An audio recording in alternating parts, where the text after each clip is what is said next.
Pan de la Palabra, misal diario para el pueblo de Dios. ¿Y quién es el rey de Israel? Saúl es un gran rey. Pero Saúl cometió también un pecado grave. Puso su confianza en cosas diferentes al quien debía colocar su confianza, es decir, en Yahvé. Y por eso Dios lo depone de su reinado para hacer emerger a David como el rey de Israel. Pero esto generó contradicciones, enemistad entre Saúl y David. Saúl empezó a tener cierta molestia con David y por eso se decía que David iría a buscar a Saúl para matarlo, pero el texto nos muestra que David respeta la vida del elegido por Dios, porque David también reconoce que Saúl sigue siendo elegido por Dios y por eso David reconoce que Saúl continúa también teniendo esa protección de Dios.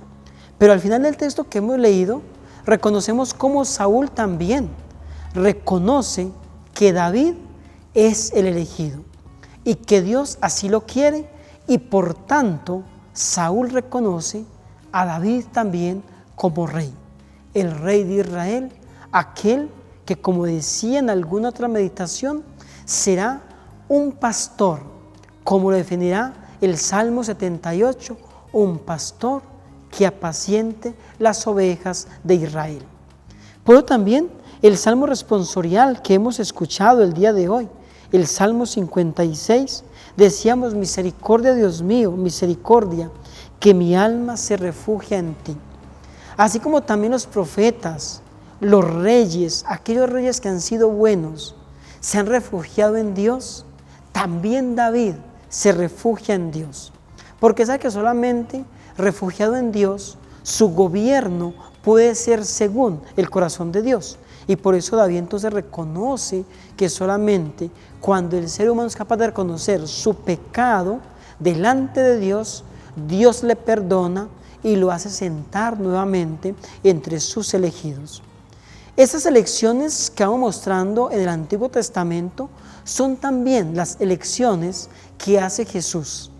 Jesús, como vimos en el Evangelio de Marcos, también el capítulo 3, llama a algunos amigos, llama a los apóstoles y lo hace luego de orar. Jesús, antes de tomar decisiones, sube a la montaña. Significa esto la presencia de Dios, sube para orar y cuando ha orado, toma decisiones. Señor Jesús, ayúdanos también a nosotros a entender que la oración es un lugar predilecto para saber razonar, para saber decidir y tomar las mejores decisiones. Encuéntralo en nuestra librería virtual y red de librerías San Pablo. Más información: sanpablo.com.